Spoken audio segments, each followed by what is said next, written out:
आभी कुदरत के इस श्वेत साम्राज्य को सदियों से ढोती आई है। बरस के लगभग 6 महीनों तक बर्फ की यह सल्तनत जीवन की गति को रोके रखती है। जिधर देखो बर्फ की विशाल वितानों में पहाड़ और जंगल सिमट जाते हैं। भारी बर्फबारी में मंदिर भी डूब जाता है। जंगल के देववृक्ष तक सर झुकाए ऐसे खड़े दिखते हैं मानो किसी भयंकर श्राप से त्रस्त वे अपने किए की सजाएं काट रहे हों। आभी के लिए ये सबसे बुरे दिन हैं। अपने साथियों के साथ वह निराश उदास कभी झील के ऊपर तो कभी मंदिर के चारों तरफ चक्कर काटती रहती है। जब कभी बादल आते हैं तो उस सफेद चकाचौंध के बीच पेड़ों की टहनियां आंखें खोलने लगती हैं। बर्फ झरती है तो जैसे वे सांस लेने लगते हों। तेज धूप के साये में भी चारों तरफ हलचलें आभी के लिए परेशान किए रहती हैं। तरह तरह की आवाजें, जैसे एक साथ हजारों सैनिकों ने युद्ध का बिगुल बजा दिया हो। वह बर्फ झरने और पिघलने का मौसम होता है, पर आभी को कोई नहीं सुनता। वह झील के बिछोह में कभी गुमसुम तो कभी चीखती चिल्लाती रहती है। उसके गीतों में विरह का गहरा दर्द छुपा रहता है, पर उस दर्द को पहचाने कौन। वह फिर बूढ़ी नागिन के दरवाजे फरियाद करती है, पर वहां भी उसकी मिन्नतें कोई नहीं सुनता। बूढ़ी नागिन भी नहीं, जैसे वह भी शीत लहरों से बचकर कहीं मंदिर के गर्भगृह में डुबकी पड़ी हो। बर्फ पिघलती है तो झील पर जमी तहें उधड़ने लगती हैं। आभी को लगता है जैसे झील उन लंबी परतों के बीच से अपने होने का एहसास दिला रही हो। वह गहरी नींद से जाग गई हो। सफेद जमी बर्फ की चादर धीरे धीरे ऊपर से सिमटती खिसकती चली आ रही हो। जमी बर्फ के शीशे नुमे थक के पानी पर टहलने लगते हैं।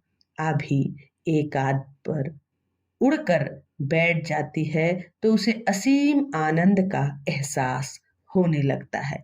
वह कई पल झील की सतह पर हिलोरी लेती है, चहचहाती रहती है। देवदार, बान और बुरांश भी जैसे अपनी तपस्या पूरी करते हुए आसपास की ओर गर्दन किए भगवान का शुक्रिया अदा कर रहे हो। जब अचानक किसी सुबह मंदिर की घंटी बजती है या सड़क पर किसी वाहन के हॉर्न का तीखा शोर उनके कानों तक पहुंचता है तो वह अपना काम शुरू करने के लिए मुस्तैद हो जाती है। आभी को कभी लगता है कि बूढ़ी नागिन माँ उसके आराम के लिए ताना बाना बुनती है। वही है जो बर्फ लाती है, वही है जो झील के पानी को जमा कर किसी बर्फ के रिंग जैसा बना देती है, ताकि 6 महीनों तक झील में कोई तिनका न जाए, कोई झील में कूड़ा करकट न फेंके, झील देवदारुओं और जंगल के बाशिंदों के एकांत में खलल न डाले। वहीं दूर तक इतनी बर्फ गिराती है कि सड़कें बंद हो जाएं और वहां तक कोई न पहुंचे।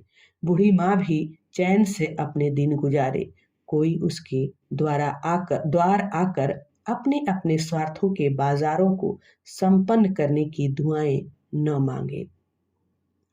आभी नहीं चाहती उसकी झील को कोई गंदा करे, उसमें कोई ऐसी वैसी चीज फेंके जो पानी को गंदला खराब कर दे। वह बरस के इन 6 महीनों में सूर्य से सूर्य तक व्यस्त रहती है। वहां आए पर्यटकों से लड़ती है, हवा से झगड़ती है, जंगलों के पेड़ों से लोहा लेती है, झील के पानी को पानी की तरह साफ रहने देना चाहती है। जैसे ही उसमें कोई तिनका जाए वह झट से अपनी चोंच से उठाकर किनारे फेंक देती है। लोग तरह तरह की चीजें झील में फेंकने लगे हैं। वे नहीं जानते नदियां झीलों के पानी का मोल, उन्हें नहीं पता हवाओं की ताजगी। उन्होंने नहीं देखी है देवदारुओं की तपस्याएं। वे नहीं महसूस कर पाते बुरांश के लाल फूलों की सुगंध। उन्हें नहीं पता है कि वे अपने साथ मैदान में लाए इस कचरे को फेंक कर कितना अनर्थ कर रहे हैं।